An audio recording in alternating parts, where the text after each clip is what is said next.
What do you even know about money, Mom? My son said it in a whisper, meant to cut through skin, his face close enough that I could smell the bourbon on his breath as he shoved a stack of legal papers into my hands. Sign the power of attorney or get out of my house. For a moment, I could not tell whether the room had gone silent or whether my mind had. All I knew was that 12 people stood frozen in Liam's immaculate living room, the soft gold lighting reflecting off the marble countertops and the polished glass shelves where he displayed his awards. Two of his fintech partners paused mid-conversation. A cluster of young startup CEOs exchanged quick looks. Chloe stiffened beside the fireplace. Maddie set down her glass so hard I worried it would crack. Ruth touched my elbow but said nothing. Liam straightened a full-height voice suddenly loud enough for every guest to hear. She has never understood money. I handle everything now. This is just to keep things safe. One of his partners actually laughed. Old people and money, dangerous combo. That line burned more than the papers shoved into my hands. Dangerous combo. As if my entire life, every calculation and sacrifice and late night spent studying numbers could be dismissed with one cheap joke. I kept my chin up staring at my son the way you watch a stranger who has forgotten how to behave in public. The legal documents trembled slightly in my hand, not from fear, but from a heat rising inside me that no one in that room recognized. They saw a mother being lectured. They saw a son asserting power.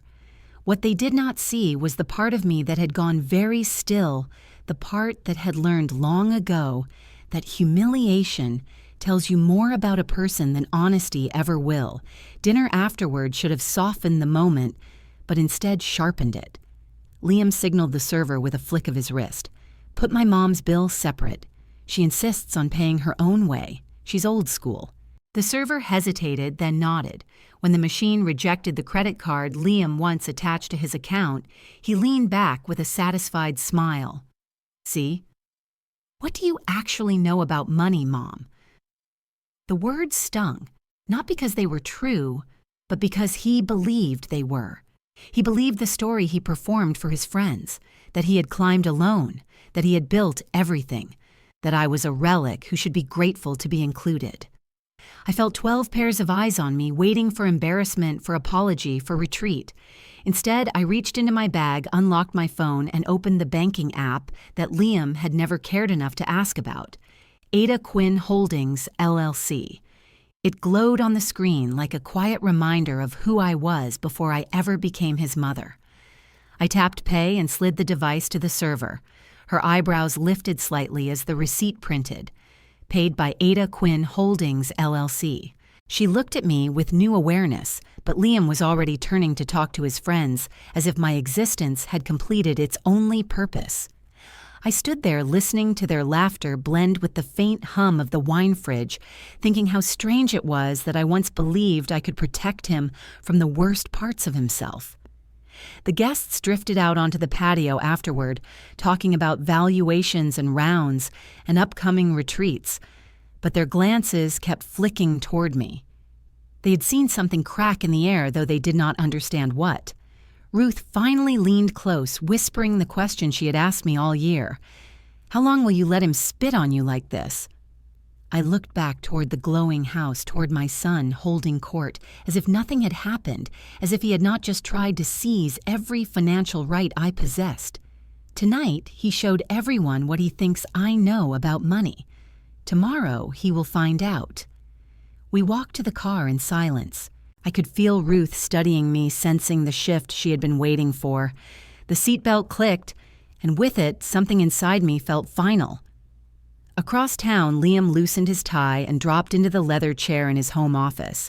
His laptop screen displayed a projected cash flow model for the next quarter, numbers that looked bold but were thinner than he admitted. He poured himself another drink, humming to himself, drunk on his own brilliance. Then his phone buzzed. Caller ID. Harold Price. Board chair. Liam frowned. Harold never called at night. He answered anyway. I watched the neighborhood lights blur through the car window as we drove away, the weight of the night settling into a new shape. By the time Ruth pulled into my driveway, I knew the path ahead would not be easy, but it would be mine. That night, my son received a call. And for the first time in his life, someone other than me started teaching him what money really meant. I used to think the years between 2009 and 2015 would fade the way old photographs do, soft and harmless at the edges. Yet when I look back now, I can see how every decision I made in those years laid the foundation for the storm that eventually swept through my life. And it began long before Liam ever raised his voice at me, long before he believed he had outgrown the woman who had quietly carved open every door he walked through. Because before I was a mother, I was a senior partner at Eastline Capital Partners in Charlotte, a title I never wore, loudly a position I earned with decades of work in logistics and supply chain mergers, the kind of work people outside the industry never think about, even though it keeps the entire country moving. And in those years, my days were a blur of conference calls, diligence reports, site visits from Virginia down to Georgia, and long evenings in dim boardrooms where we debated valuations until the cleaning crew turned off half the lights. And I never boasted about any of it, not to my friends, and especially not to my son, who was still in high school, then hungry for identity and convinced that anything his mother touched must be dull or old-fashioned. But the truth is that during those years, our fund worked on a deal that would change all of our lives. When in 2015 we sold our equity stake in a regional trucking and logistics company for a payout that exceeded $12 million for the partners, a number that would have made Liam dizzy if he knew. Yet I accepted my share, quietly signing the final documents with the same calm hand I used to pack his lunches years earlier. And while other partners celebrated with new cars and vacations, I funneled my portion into things that would not shine, but would last a 3-story office building in uptown Charlotte with street-level retail and steady tenant demand. A careful portfolio of blue-chip stocks that I had been studying long before. Liam learned what a stock ticker was, and a sizable contribution into our next fund, a fund that would later, in a twist that still makes me exhale in disbelief, become one of the early institutional investors in Liam's first startup, though he never knew that the funding that validated his ambition was tied to the capital his mother had quietly placed years earlier. Capital he mocked me for being too cautious to manage. Those years held another truth he never saw, which was how much of my network leaned forward when I spoke on his behalf, because I had watched him grow, and I believed in encouraging potential rather than inflating ego. So when he needed an internship, I called an old friend who was then a CFO in a mid-sized fintech group telling her he needed a summer opportunity, and she said yes before I finished the sentence. And when he needed a mentor for his senior project presentation, I connected him with a former colleague who had transitioned into venture consulting. And every time Liam walked into a room where someone seemed unexpectedly willing to return his call, he thought it was because of his promise, not because of my history, my reputation, or the years I spent building professional goodwill that outlived my career. And I never corrected him, telling myself that mothers are supposed to step back. Yet even then, something small and sharp had begun digging under my ribs the day he stood on the stage at his college graduation in May, under a sky so blue it looked painted, standing tall in his cap and gown as he thanked his father, his professors, his friends who helped him study, and he even thanked the barista who kept him caffeinated during finals week. But he did not say my name, not once. Not even the faintest nod to the person who had carried him through every fever, every heartbreak, every late night when he doubted himself.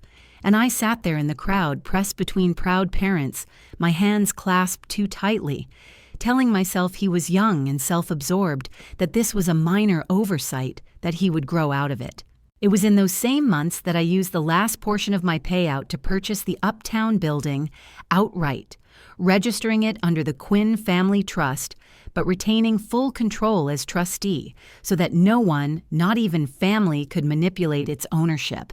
And I remember signing the trust papers with a quiet certainty that this building would be a safety net for decades, unaware that Liam would someday unknowingly lease office space in that very building, proudly telling people he had secured an excellent deal with a professional landlord, never realizing the landlord was me.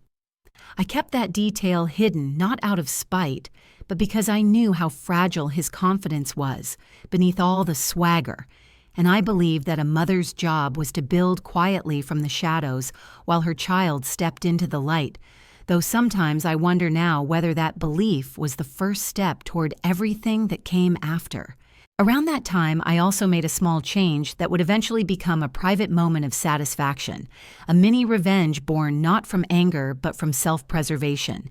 Because after the deal closed, I upgraded my old car to a new sedan, a luxury model with a smooth engine and understated design, though I placed it under the holding company I created for my real estate ventures, so that the registration did not display my personal name. And when Liam saw it for the first time, he smirked and said, "You still drive that grandma car." Mom and I simply smiled and replied, "It gets me where I need to go," while privately knowing that the vehicle he mocked cost more than the used sedan he had been bragging about for months. And whenever I pulled into the valet entrance at the Uptown building, handing over my keys and watching the attendants greet me with a respect they reserved for property owners, there was a quiet warmth in my chest. Not spite, but something steadier, a reminder that my life had been built on competence, not applause. Looking back, I can see that these years were the slow climb before the drop, the soft rumble of injustice forming beneath the surface, and even though I did not know what was coming, a small part of me already sensed that the story between me and my son was shifting into something none of us were prepared to face. By the time 2018 arrived, Liam was no longer the boy who once needed my help navigating summer internships or finding mentors for his class projects.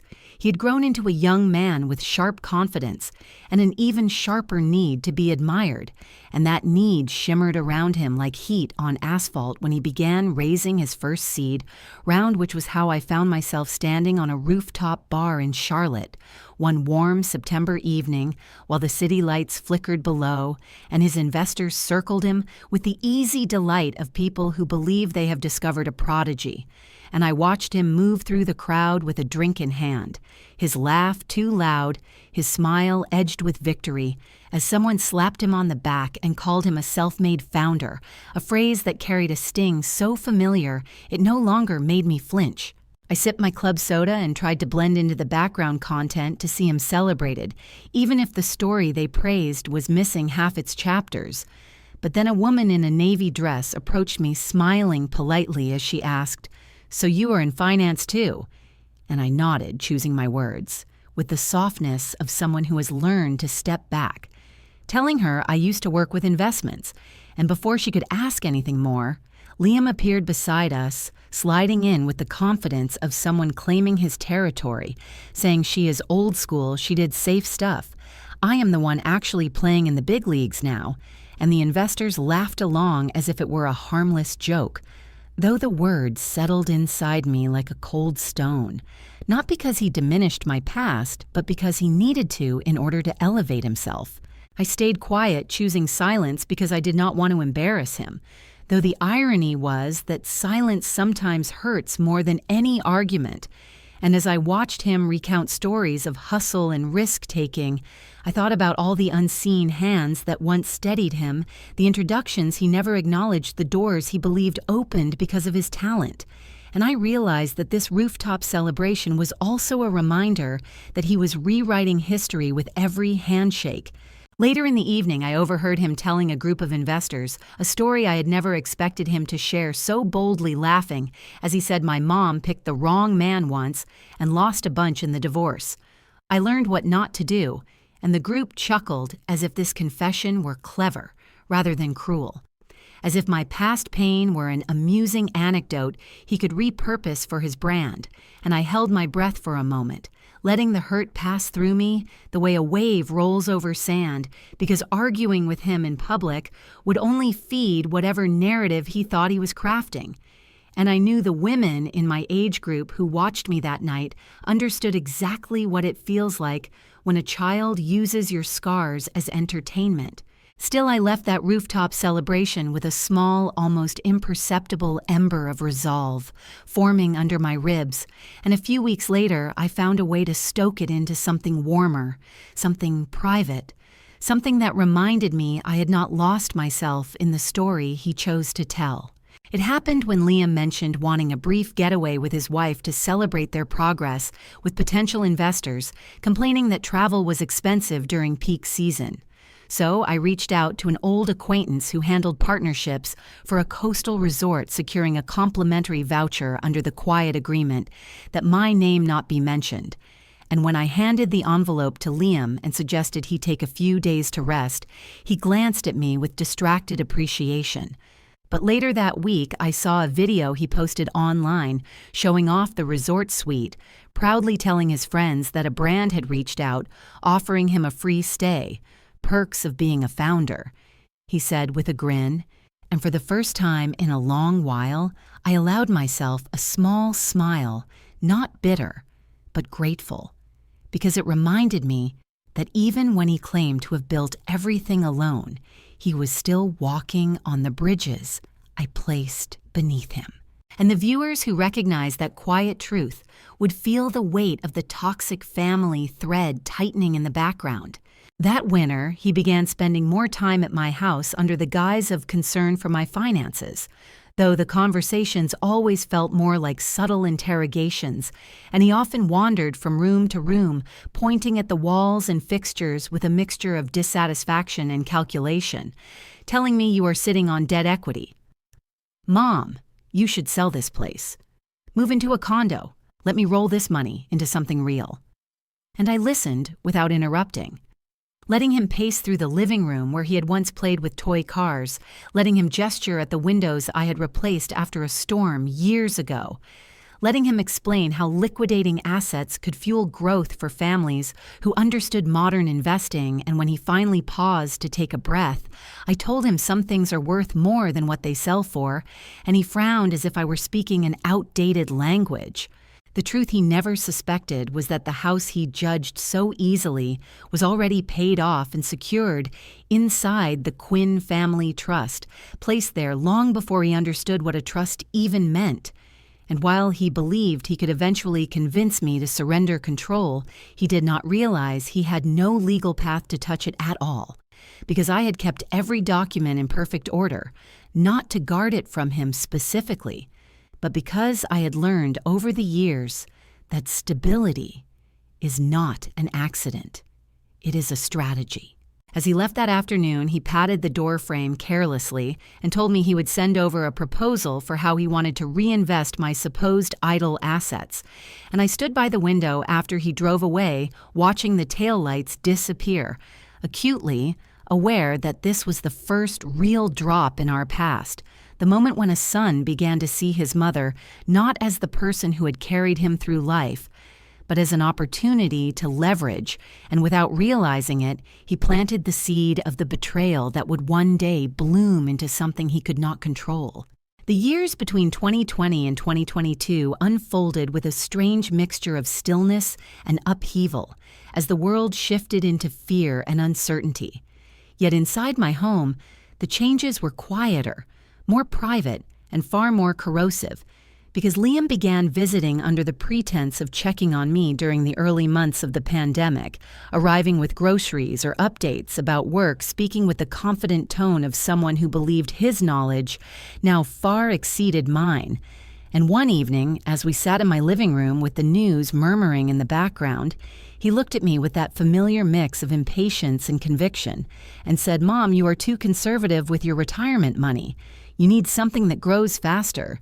Let me take a portion and optimize it." And even though a small knot formed in my stomach, I agreed to let him manage a modest amount because I still wanted to believe he could act responsibly.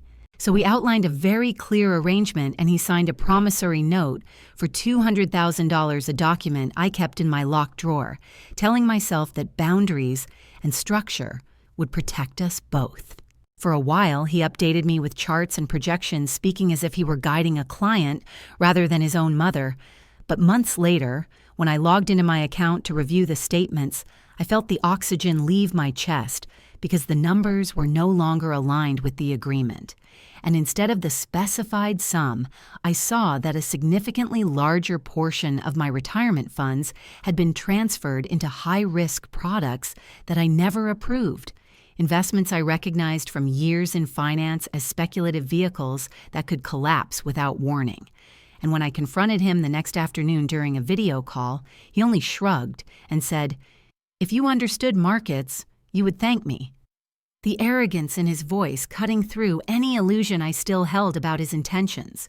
That was the moment when something inside me tilted, not completely, but enough to shift the balance, because I realized he no longer saw my money as mine, but as an extension of his ambition, a belief he seemed to solidify as the pandemic dragged on, and he positioned himself as the financial mind of the family, though the family he referred to often seemed to exclude me unless he needed access to something I owned.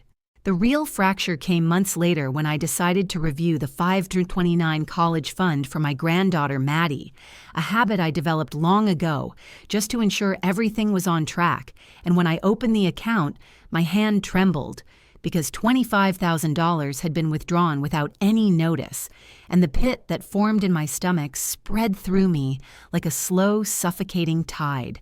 So I called Liam immediately asking why the fund had been touched, and he responded with a casual tone as if the matter were trivial, saying it was for short-term liquidity and that it was still family money, so it did not matter which bucket it came from.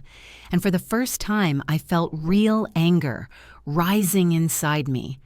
Anger not from the financial loss, but from the entitlement, the disregard for Maddie's future, the betrayal of trust that only a toxic family pattern can create.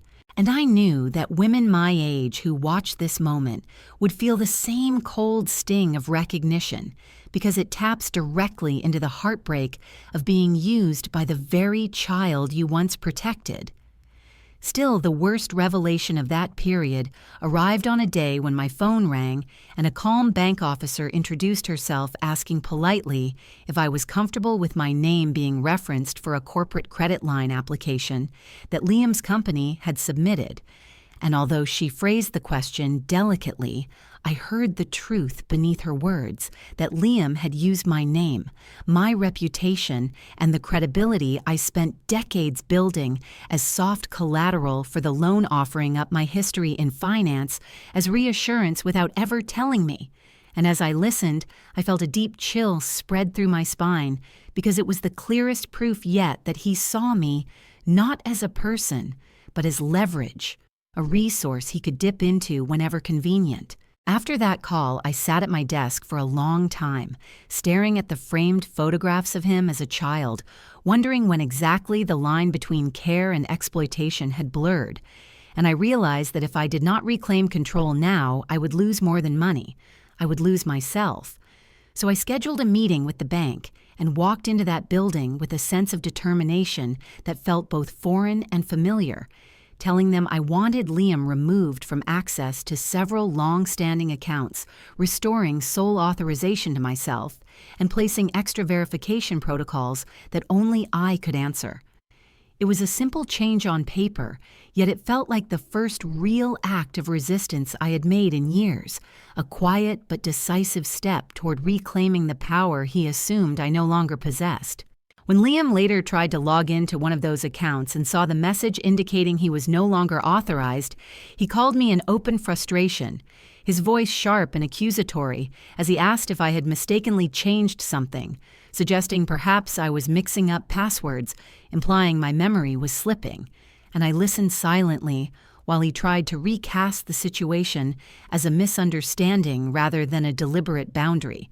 And when I finally told him that I had restored the accounts to personal management, he sucked in a breath, muttering that I was becoming difficult and that I did not understand how much work he was doing.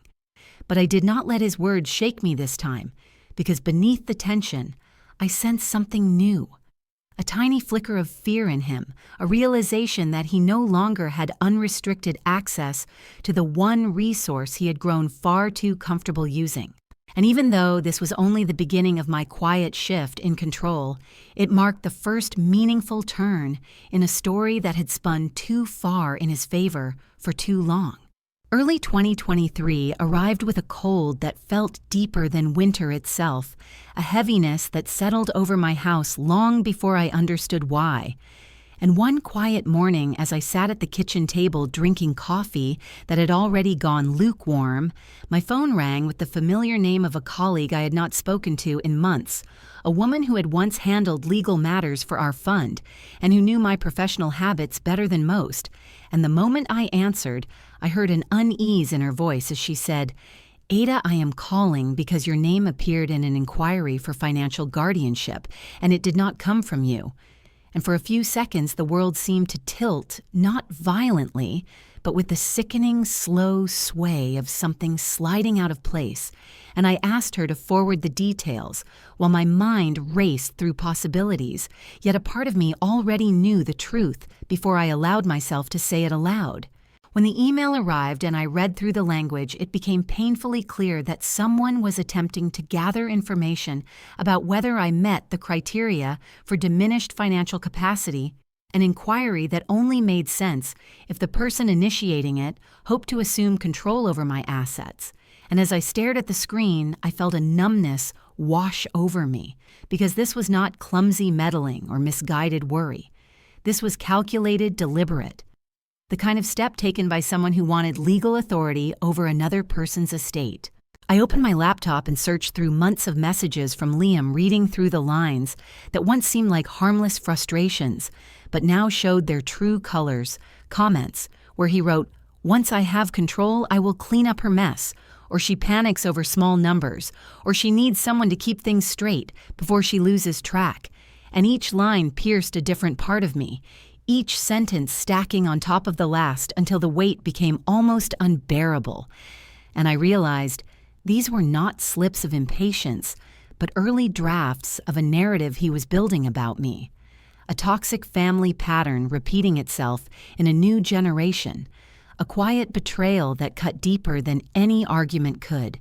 That night I could not sleep, and I sat alone in the dim light of my living room while memories rose like shadows around me, flashes of the years I worked as a single mother, trying to hold everything together. Flashes of the emotional bruises left by my ex-husband, whose voice once echoed with similar tones of superiority and dismissal, and the realization settled over me like a cold fog that Liam was repeating the same cycle, shaping me into a version of incompetence that would justify his takeover, turning my history of independence into a supposed weakness. I sat there until the early hours, letting the grief, anger, and disbelief move through me in waves, and somewhere between those dark spirals, a different thought pushed its way to the surface, not loud but firm, a reminder that I had spent decades building expertise, relationships, and authority in a world far more complex than Liam had ever navigated. And if he wanted a battle for control, then he was deeply underestimating the woman he was trying to sideline. As the sun rose and washed my house in pale light, I began to connect the dots, realizing that in every major contract involving Liam's company, especially the early-stage deals funded by Eastline Capital and its affiliates, I still held direct or indirect influence through long-standing relationships with partners who respected me. And even though I had stepped away from the industry years ago, the network had not vanished. It had grown into something quiet and powerful, a kind of equity that was not listed on paper, but lived in the memory of people who still associated my name with competence and integrity, and the realization brought a slow, steady warmth into my chest as I understood that Liam had been leaning on my reputation without even acknowledging it. A few weeks later, I witnessed the perfect moment to remind him of the truth, not through confrontation, but through something far subtler, a small act of poetic restraint that allowed the truth to surface naturally, because he invited me to a company event meant to celebrate a partnership he had been trying to secure for months. And though I considered declining, I decided to attend, watching from a quiet corner as he boasted to colleagues about the strength of his pitch and the momentum of his growth, his voice carrying across the room with practiced confidence. As the event progressed, one of the key investors approached him with a friendly clap on the shoulder and said loudly enough for the room to hear, "I only took his meeting because Ada Quinn called me. And if she trusts him, I do." And the words seemed to slice through the air with a weight that froze Liam mid-smile, stiffening his posture and shrinking the bravado that moments earlier seemed unshakable, while others around him turned to look at me with new curiosity and respect.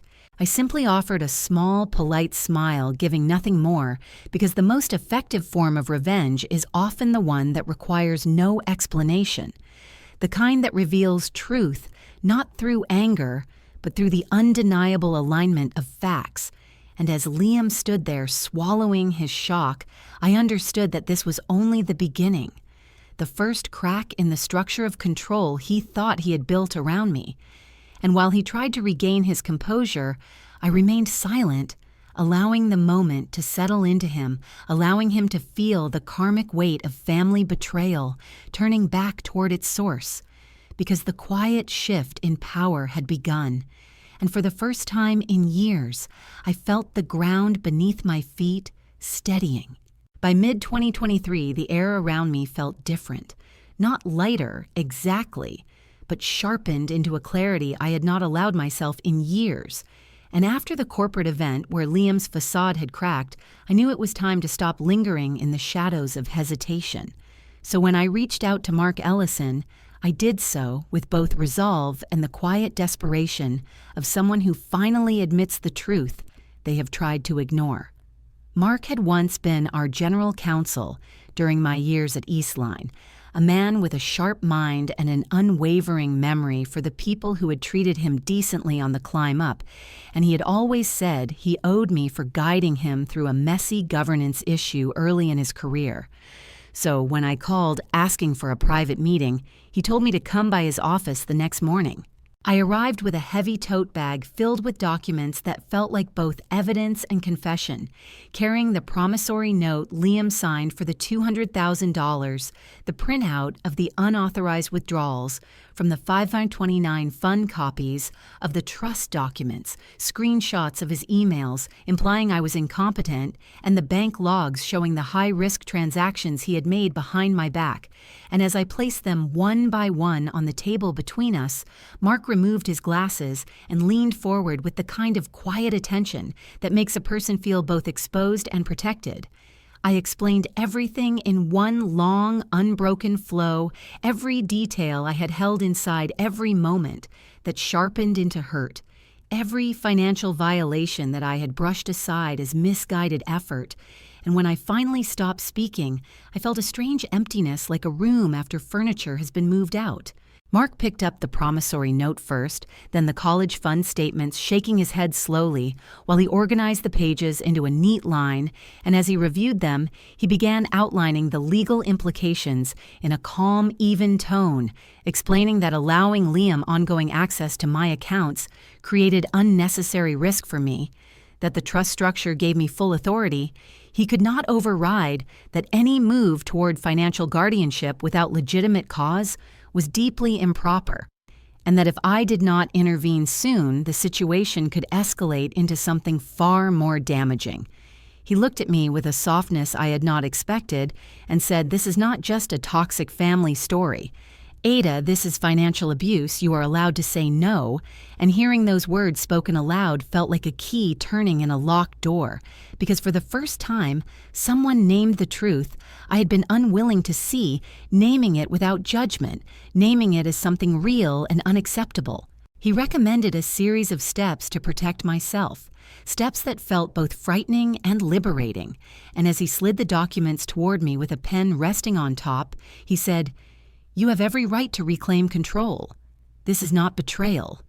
This is self-preservation." I signed the papers that revoked any lingering powers of attorney, even though I had never formally granted Liam full control. The revocation ensured there would be no loophole for him to exploit. And then we reviewed my will, which had remained unchanged for years, modifying it so that my larger assets would flow into a trust for Maddie and into a scholarship program for women recovering from financial abuse. a decision that made my eyes sting with a grief I did not show because choosing to protect the next generation meant acknowledging the damage of this one. Liam's portion was adjusted too, not removed entirely but placed under conditions that required responsibility and stability conditions he had not met in a long time. And when the documents were finalized, Mark handed me the packet with a firm nod, reminding me that the promissory note gave me legal grounds to call back the $200,000, immediately a fact that would ripple through Liam's financial ecosystem in ways he was not prepared for. As we wrapped up the meeting, Mark leaned back and said something that landed with a force heavier than anything else. That day he told me, "Eastline Capital is one of Liam's earliest backers. I know the partner there, and they still listen to you." And in that moment, the entire story shifted, because I understood that my role in Liam's world was not limited to motherhood. I was a stakeholder in the very company he claimed to have built from scratch, and my influence, though dormant, had the quiet power to change the trajectory he believed only he controlled. Leaving the office, I felt a steadiness in my feet that had been missing for years, and I walked 2 blocks to a small coffee shop where I sat in a corner booth, letting the noise of the city settle around me, absorbing the reality that saying no was not an act of cruelty, but a long overdue act of justice. A few days later, I requested a private meeting with the banking relationship manager who had always treated me with respect, and when we sat down in her glass-walled office overlooking the parking lot, I told her clearly and calmly that I did not want any further credit or loan extensions for Liam to be supported by my history, or my name instructing her to evaluate him exactly as he was without leaning on the shadow of my credibility, and she nodded with understanding, noting my request and assuring me it would be respected. I felt a subtle release inside me as I walked out of the bank, a sense of quiet justice beginning to unfold, and only days later, the consequences reached Liam when he applied for an increased credit line and was denied due to insufficient support, prompting him to call me in a voice caught between outrage and confusion, asking why they were acting like he was high risk, and I held the phone steady as I answered, "Maybe they are finally reading your numbers, not mine," letting the words settle into the silence that followed. A silence that marked the first true shift in power between us. By late 2023, the shift in power between us had become something I could feel in the air the same way a person senses an approaching storm, subtle at first, then unmistakable. And it revealed itself most clearly in the places where Liam once walked with unearned confidence, especially the country club he liked to parade through as if its mahogany walls and manicured lawns had grown from the foundation of his company rather than from decades of quiet relationships maintained by members like me. One Saturday afternoon, he invited a group of colleagues and investors to join him for drinks, and he strutted through the lobby, telling them his membership was part of the perks of company status, enjoying the admiring looks they gave him. But when the manager recognized me and crossed the room with a warm greeting, everything shifted because in front of the entire group, he smiled and said, "Our long-standing relationship is with Ms. Ada Quinn, and you are welcome here as her guest." And the words landed like a stone dropped into a still pond, sending ripples through the air as I watched the color drain from Liam's face, while his friends exchanged awkward glances. I only offered a polite nod, choosing not to expand on the truth that my membership predated his company by many years. And as he stood there, swallowing his embarrassment, I could almost feel the viewers who would hear this part of the story, letting out a quiet, satisfied breath, because few things hit harder than watching a toxic family dynamic flip in a way that reveals long-hidden realities. Later that month, the consequences of my conversation with the bank began to surface, starting with the quiet tightening of his credit limits as they requested additional documentation he had never been asked for before, and they grew more cautious with his accounts, because without the weight of my name behind him, his financial profile looked far less sturdy. Something he discovered painfully when he applied for a small but crucial bridge loan for an upcoming deal and was promptly denied. He tried to mask his frustration when he called me insisting the bank must have made an error, But when he asked if I had spoken to anyone recently, I simply said I wanted him evaluated on his own merit. And he fell silent for several seconds before muttering something about unfair scrutiny. Yet the truth was beginning to settle into him, whether he admitted it or not. The most humiliating moment, at least from his perspective, arrived on a cool morning in November, when his Tesla was repossessed right from his driveway, a scene witnessed by several neighbors who stopped to watch as the tow truck backed up with slow, deliberate movements. And I knew about it because the finance company called me as the emergency contact, asking if I intended to cover the overdue payment as I had done once before. And this time, I calmly told them I would not authorize any support.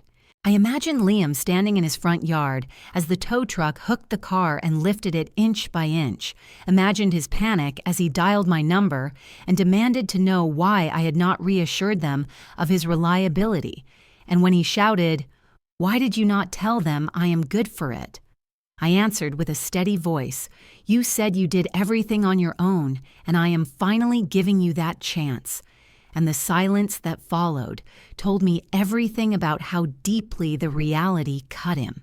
Still, the most personal of my small reversals came not in a public setting, but inside my own home, the place he once felt entitled to enter at will, because years earlier he had helped install my smart lock, the thermostat system, the cameras and the Wi-Fi setup, all of which he positioned under his own administrative control, claiming he was only trying to help me keep things updated. But over time, it created a pattern that went beyond technology, because he developed the habit of letting himself in without notice, adjusting the thermostat if he felt the house was too warm, glancing through my papers if something caught his eye, and sometimes turning off lights or appliances with the app as if the house were an extension of his dominion. After my meeting with Mark and after signing the documents that reclaim my authority, I decided it was time to take back my physical space as well. So with the help of an IT specialist referred by someone at my old fund, I reset every system in the house, changed every password, removed Liam's access entirely, and redirected all administrative control to myself, to Ruth, and to a secure backup managed by the specialist. The next week, when Liam tried to enter, he held his phone up to the lock, expecting the familiar beep of approval. But instead, the system flashed access revoked, and I watched through the peephole as he frowned. Tried again, then pulled up the app in confusion only to see the same message, and within seconds he began banging on the door, calling my name with disbelief, turning into anger as he shouted, "Mom, why did you lock me out?" I opened the door only a few inches enough for him to see my face, but not enough for him to step inside, and I told him calmly, "Because this is my house, and you do not get to walk in and treat it like an ATM anymore." And I knew several neighbors had noticed the commotion because porch lights flickered on across the street, though I did not turn to look, choosing instead to hold his gaze as he stood there, stunned by a boundary he never imagined I would enforce. That moment marked the beginning of the end of his quiet control over my life, and soon after I took the final preparatory step before everything erupted publicly by meeting with Harold Price, the board chair who had once collaborated with me on logistics deals years ago, and I handed him a complete summary of the situation, telling him I did not want criminal charges or public ruin. I only wanted proper governance and protection for my granddaughter's future, and he understood immediately that this was not just a story of family betrayal, but of corporate responsibility, and that the boundaries between the two had always been thinner than Liam believed. The night everything finally broke open arrived in October 2024, the same night etched into the hook, the night when every hidden tension between me and Liam rose from the quiet corners, where it had been festering and took its place in full view of the people he admired most. And as I walked into his house that evening, I already sensed the brittle edge in his voice, the way he was performing for his guests, as if the room itself were a stage built to showcase his power. The dining room glowed with warm lighting that reflected off the polished table, and around it sat two of his fintech partners, along with a couple of young CEOs he had been courting for future collaborations. their laughter spilling freely as they toasted to growth and deals, and what they believed was Liam's unstoppable trajectory. And I took a seat near the end content to observe quietly as he recounted stories of his so-called strategic wins. When he pulled out the stack of legal papers and lowered his voice into that condescending whisper, asking, "What do you even know about money?"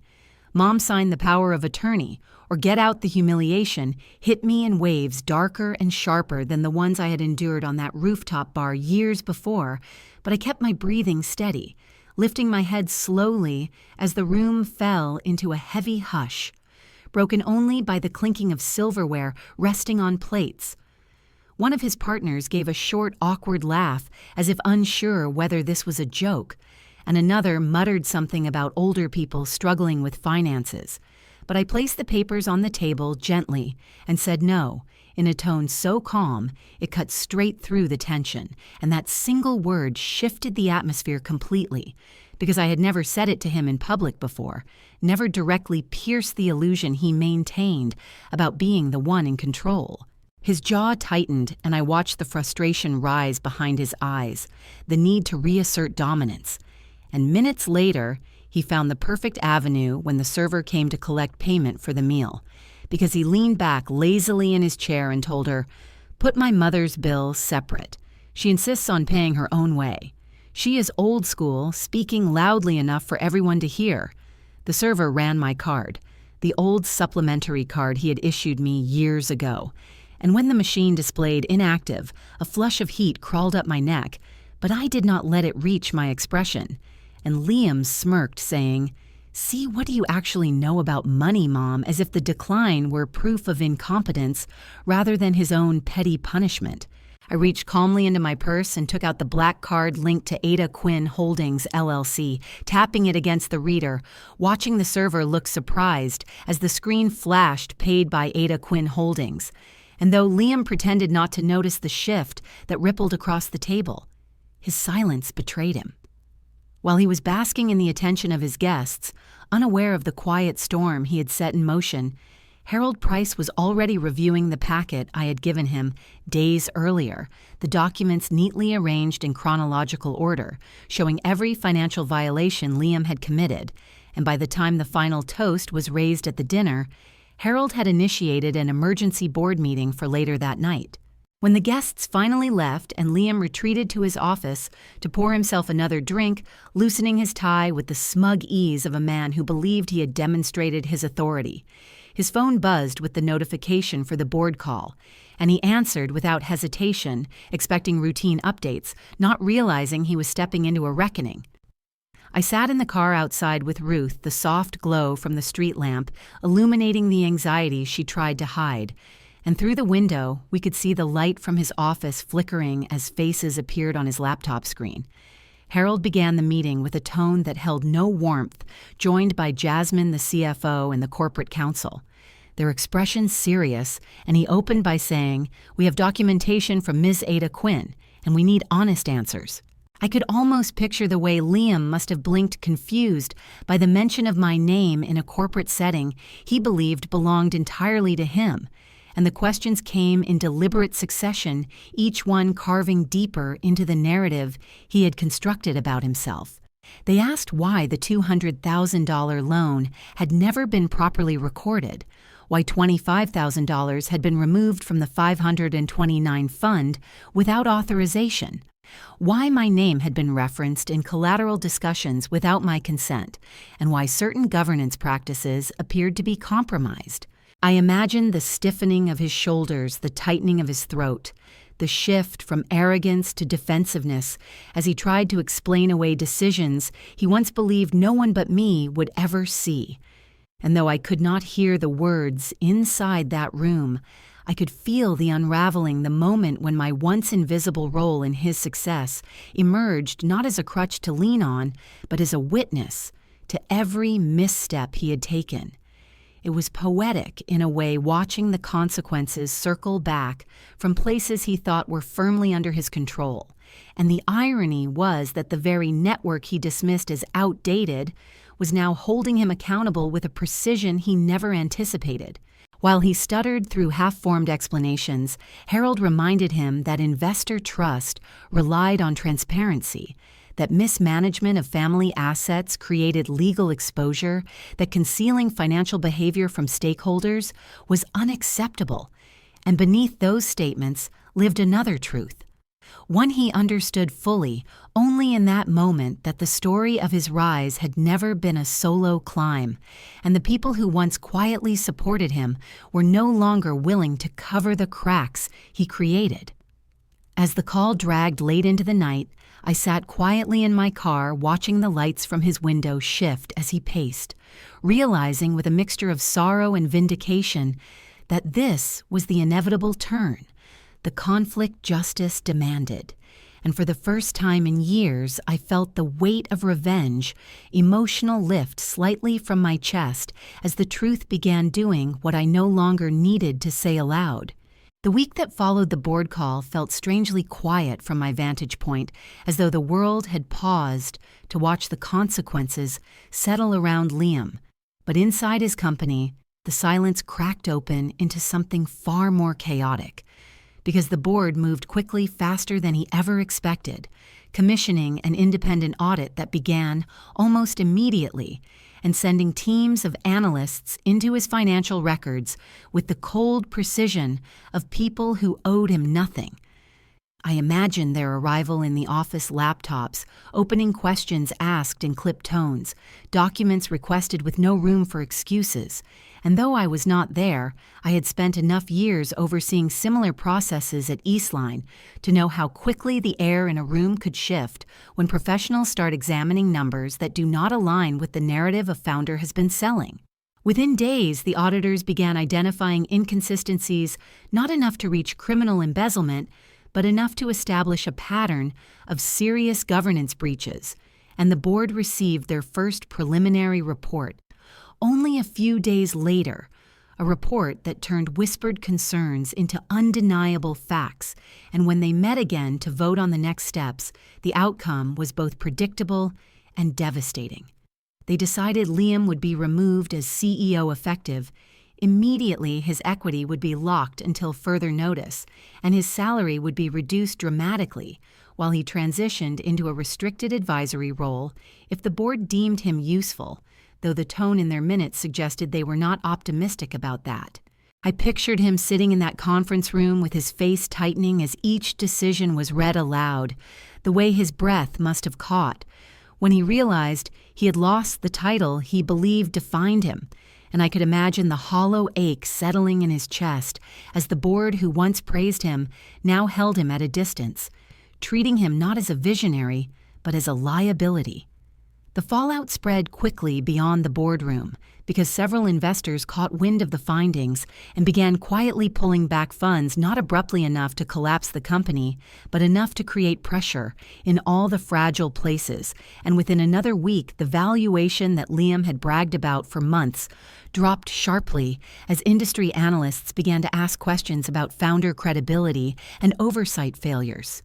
The story leaked online soon after, picked up first by a small industry blog, then by a larger tech publication that posted an article with a headline that must have made Liam feel like the ground was opening beneath him. Something along the lines of founder mishandled family funds prompting board intervention. And though the article did not mention my name directly, the phrasing was enough for anyone reading between the lines to understand that Drama Family had intertwined itself with corporate governance in a way that was impossible to ignore. As the comments poured in, mixing speculation with thinly veiled judgment, I could almost feel the humiliation radiating from him, because nothing wounds a man who built his identity around financial superiority more than public doubt about his integrity, especially doubt tied to revenge story money mishandling. He called me only once during that period, his voice brittle, as he insisted the press was exaggerating and that everything was fixable if people would just let him explain. But I knew he was flailing, trying to claw his way back into a version of control that no longer existed. And as he spoke, I heard beneath his words the dawning realization that the consequences he thought were private had now expanded into something he could not contain. The final twist, the one that must have pierced him deeper than any headline, arrived when he walked into his office to pack some of his things and overheard two employees whispering about the company's lease renewal. One mentioning offhandedly that the landlord had a reputation for being discreet and professional, and when Liam, irritated and restless, asked who actually owned the building, they pointed to the framed certificate in the management office that listed Quinn Holdings as the property owner. It only took him seconds to connect the name seconds for the truth to hit him with the impact of a blow that the building where he had negotiated deals, recorded interviews, and built his entire professional persona was owned by me, the mother he had dismissed as financially clueless, and I was told later by someone who witnessed the moment that he went very still, as if the revelation had knocked the wind out of him, and he left without another word. I did not see his face when he realized it, but I could imagine the complex mix of anger, disbelief, and bitter humiliation swirling inside him, the quiet horror of understanding that the ground he stood on, quite literally, belonged to the person he had tried so desperately to overpower. Meanwhile, I tried to keep my days steady, tending my garden meeting with Ruth for lunch, and reminding myself that justice does not always roar. Sometimes it settles quietly like dust after a long storm. Yet even as I continued with my routine, I felt the weight of everything we had been through, pressing against me a reminder that this collapse was not something I celebrated, but something I had braced for, something that had grown from years of toxic family patterns that had finally become impossible to contain. Over those weeks, the distance between us stretched wider, not through spite, but through the natural unraveling of a relationship built on imbalance. And though he did not reach out again, I sensed he was beginning to understand the full scale of what his choices had cost him. The board's decisions continued to ripple through his life. Investors hesitated to engage with him, and he found himself facing a future shaped not by the ambition he had flaunted, but by the reality he had created, with his own hands, a reality where the mother he tried to silence had quietly stepped into the role of witness, guardian, and catalyst for the truth he had spent years avoiding. It was a quiet Thursday evening, a few weeks after the fallout, when I heard the knock at my door, a hurried, uneven rhythm that told me even before I opened it that Liam was not here to talk calmly, and when I pulled the door back, he stood there on my porch, looking smaller than I had ever seen him, his shoulders slumped, his eyes restless, his mouth set in a tight line that wavered between anger and desperation as he brushed past me without waiting for an invitation, pacing the length of my living room while I closed the door gently behind him, letting the silence stretch just long enough for him to feel it. He finally stopped pacing and turned toward me, his voice sharp as he said that everything happening at the company was spiraling out of control, and that the board would not listen to him because Harold had poisoned their perception. And then he looked at me with a mix of accusation and disbelief as he said, "Talk to Harold. Tell them you exaggerated, as if my involvement had been some dramatic whim instead of the final step in years of slow, careful choices." But I stood still and let his words spill out in frantic waves, knowing that he needed to empty himself of blame before he realized how hollow it sounded. He kept insisting that the audit was unfair and that investors were abandoning the company because they misunderstood the situation, asking why I had told the board anything in the first place and why I would betray him like that. But his voice cracked on the word betray. A crack that revealed the truth he had never been willing to face, that betrayal had lived in our home long before the board ever made their decision. I waited until his breathing softened, until his anger thinned into something trembling and uncertain, and then I told him in a calm, steady voice that I did not do this to destroy him. I did it to stop him from destroying everyone else. And the words hung between us like a truth he did not want to touch, but could no longer avoid because they were now woven into every consequence he was facing. He stared at me as though he did not recognize the woman standing in front of him, and for a moment I saw the boy he had once been confused and frightened and reaching for something solid, but the man he had become quickly resurfaced, and he asked what I expected him to do. Now that everything was falling apart, and there was a tremor in his voice that told me desperation had begun to replace pride. I walked slowly to the chair near the window and sat down, gesturing for him to sit as well, and after a long, hesitant pause, he lowered himself onto the edge of the sofa, as though afraid it might collapse under the weight of what he needed to hear. I told him that for years he believed he built everything alone, that he convinced himself his success was self-made, that every door he walked through had opened because of his talent, his charm, his strength. And I told him gently that it was time for him to understand that the world he moved through had been laid out long before he recognized its value, created through networks I had built. Quietly, relationships I had nurtured, deals I had supported, and reputations I had upheld even when he treated me as someone who knew nothing. I explained that I had invested in the fund that later invested in his company, that the internship he bragged about came from a favor someone owed me, that his first major investor only took his meeting because I recommended him privately. And as I spoke, I watched something shift in his eyes, not anger this time, but a dawning awareness that the scaffolding he thought he stood on alone had been held in place by hands he refused to see.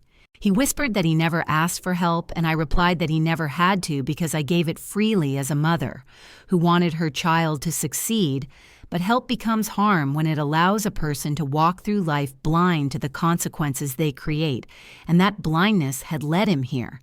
I took a breath, feeling the weight of what I needed to say next, and told him that I had updated my will and the Quinn family trust, that the majority of my assets, including the building in uptown Charlotte and my investment portfolios, would now transition directly into a protected trust for Maddie, ensuring her future in ways her father could no longer disrupt, and that another portion would fund scholarships for women who had survived financial abuse, a cause that had grown increasingly important to me as I watched patterns repeat themselves across generations.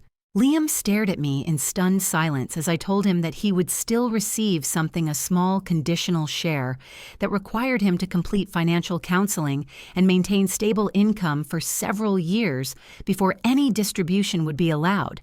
And though his jaw tightened, I saw understanding break across his expression like a slow, painful sunrise, because this was the first time he truly saw the long arc of my decisions. The difference between punishment and responsibility, between cutting someone off and setting them free from the damage they continued to cause. He asked softly why I would do that, why I would give Maddie so much and him so little, and I told him that because Maddie still had time to grow without repeating the patterns that brought us here, and because he needed space to rebuild himself without leaning on the structures he had grown accustomed to exploiting. Outside the window, the evening light dimmed into a muted blue, and the room grew quieter, the kind of quiet that feels like the end of something vast and painful, and I looked at him, truly looked at him, seeing not only the son who had hurt me, but the man who now stood at the crossroads of his own making. I told him I was not cutting him off, and he lifted his eyes toward me, searching for some familiar softness, and then I finished the sentence. I am cutting you loose, and the truth of it settled heavily between us, firm but not cruel, final but not hateful. He stood up slowly, his shoulders heavy, as though carrying the weight of every choice that led him here, and he walked toward the door with no more accusations, no more demands, only a quiet resignation that lingered in the air long after he stepped onto the porch. And as I watched him leave, I felt both the ache of loss and the sharp, clean breath of justice. And I knew the viewers who would one day hear this story would feel that same mix of sorrow and satisfaction. Because sometimes the most powerful revenge is the moment a mother finally chooses peace over enabling the destruction of her own life. 6 months passed in the kind of slow, steady rhythm that felt almost unfamiliar after so many years of turbulence. And in that time, my life settled into a quiet shape that fit me in ways I had forgotten were possible. a life marked by early mornings spent tending the small garden behind my house, afternoons reviewing investment reports that continued to generate dividends from the logistics deal I had closed years ago, and evenings filled with a calm that arrived not because everything was perfect, but because the chaos that once circled my home no longer held a key to my door. I continued receiving distributions from Eastline, steady and predictable, and the building in uptown Charlotte remained fully leased, its rental income humming in the background of my days, like a soft reassurance that I had built something enduring, something that could stand on its own, without noise or validation. In that new stillness, I found myself drawn toward work that carried a different kind of weight, so I partnered with a nonprofit focused on helping women who had survived toxic family dynamics and financial abuse, women whose stories echoed in painful, familiar ways, and I spent hours listening to them, guiding them through basic financial literacy, helping them understand their rights, and showing them the quiet power that comes from reclaiming control over their own money and their own safety. During those workshops, I saw pieces of my past reflected back at me, not in the specifics, but in the patterns, the slow erosion of confidence, the self-doubt, the careful shrinking of dreams to accommodate the temper of another person, and every time I saw a woman lift her head with a little more strength than the week before, I felt something inside me heal in return. Meanwhile, Chloe began taking an interest in finance, surprising me one afternoon when she asked if I would teach her how to read a balance sheet, and I watched her eyes widen with curiosity as she realized that money could be a form of responsibility rather than a weapon. And Maddie, sweet and determined, began asking questions about saving and planning for her future, learning how dollars turn into choices and choices turn into freedom. Watching them grow in a home no longer shaped by their father's volatility felt like the truest form of revenge, the kind that does not need fire or fury, but simply time and safety to flourish, because healing has its own quiet power. Liam drifted in and out of my orbit during those months, sending occasional emails that were always polite, never demanding updating me on his consulting work, which paid the bills but no longer fed the ego he once carried like armor. And though he tried to steady himself in the industry, he found that rebuilding a reputation takes longer than building a fantasy, so he focused on smaller projects and worked long hours trying to regain the trust he had once squandered.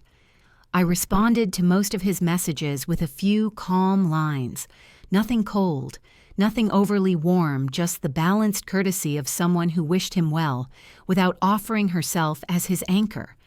And though that distance hurt him at first, he eventually accepted it, recognizing it as the boundary he had forced me to draw. One evening in early spring, I attended a community forum on family, money, and justice, invited by the nonprofit to listen rather than speak. And I sat near the back of the room as a presenter began sharing anonymous case studies about financial control within families, and when she described one particular story, the room seemed to grow still because every detail mirrored the path I had walked: the successful son who manipulated accounts, the mother who quietly documented everything, the board intervention, the trust rewritten to protect the next generation. And though she never used my name and no one in that room knew it was mine, I felt a slow, calm smile form on my face, because sometimes poetic justice is not loud or public. Sometimes it is hearing your own story told as a lesson, as a warning, as a reminder that quiet justice is still justice, and knowing that surviving it has turned you into something stronger than the pain that tried to undo you.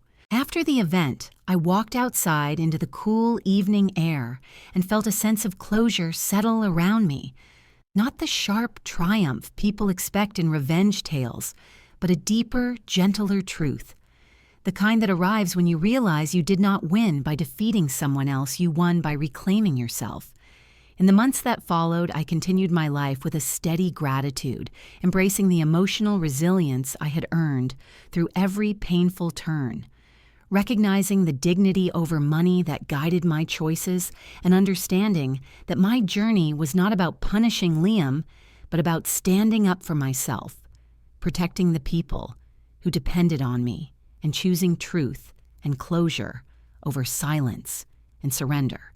And though he would forever carry the lesson in betrayal that shaped our story, I carried something different, something that felt like peace, not the fragile peace that waits for the next storm, but the grounded peace of a woman who knows her own worth and is no longer willing to trade respect for harmony. To those of you listening to my story, I want to say this quietly and clearly, because I know some of you have lived versions of this in your own homes. There is power in the soft kind of revenge, the kind that does not seek to injure, but seeks to restore, the kind rooted not in hate but in truth. And if you have ever been dismissed or doubted or made to feel small, remember that reclaiming respect begins with believing your own voice. If this story touched you or reminded you of your own journey through family conflict and financial truth, I invite you to share your thoughts below, to comment, to subscribe, because your stories matter too, and together we create a space where healing is not just possible, but honored.